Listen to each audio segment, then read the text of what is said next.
In August 1823, the Harmonicon Journal of London produced a review of Beethoven's recently completed piano sonata in C minor, opus 111.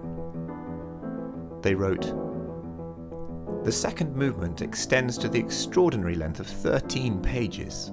All this really is laborious trifling, and ought to be by every means discouraged by the sensible part of the musical profession.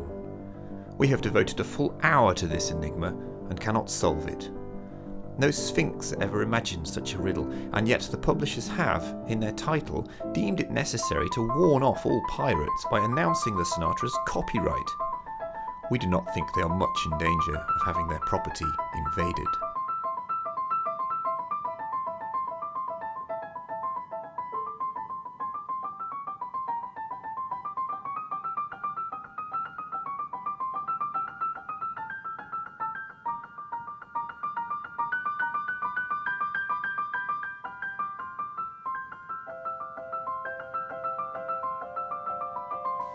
I don't think we should be surprised that some musicians and critics were baffled by this music when it was first written.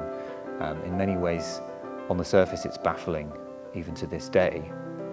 I think Beethoven was a mystical composer, and his music reached so far in his lifetime that somehow it sounds new today. It sounds newly minted. It's strange music. Even the so-called middle period music, which is outwardly more accessible, is new. And I think Beethoven was striving to express himself differently every time he wrote a piece. For example, the Waldstein Sonata, to me, I think he's trying to express pure feeling. And as with everything he wrote, there's a complete commitment and intensity, in this case to the joy and the warmth.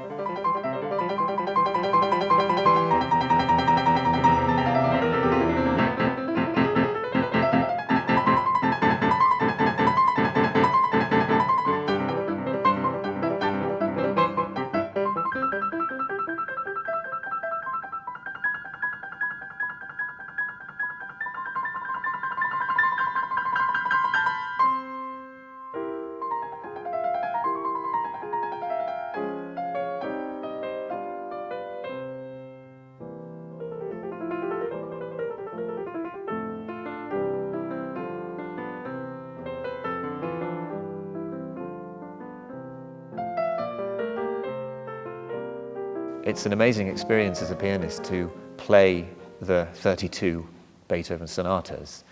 What I find incredible about this music is that there's something like 10 hours or a little over 10 hours of music, and at no point does Beethoven repeat himself. You never find yourself playing a bar of music that even reminds you of a previous bar of music.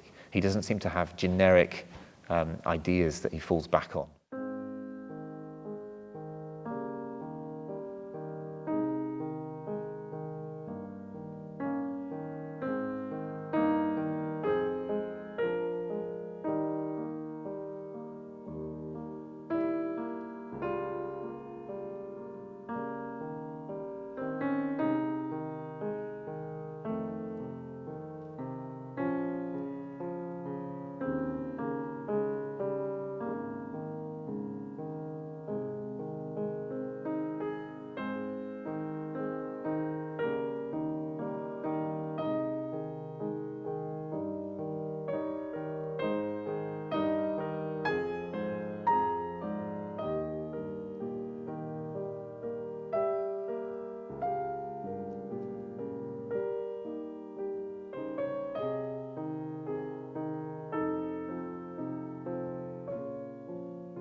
Even without knowing his life story, and of course he had a very difficult and very challenging life, even without knowing that, there's a journey to be had through these sonatas. They trace a line through his life.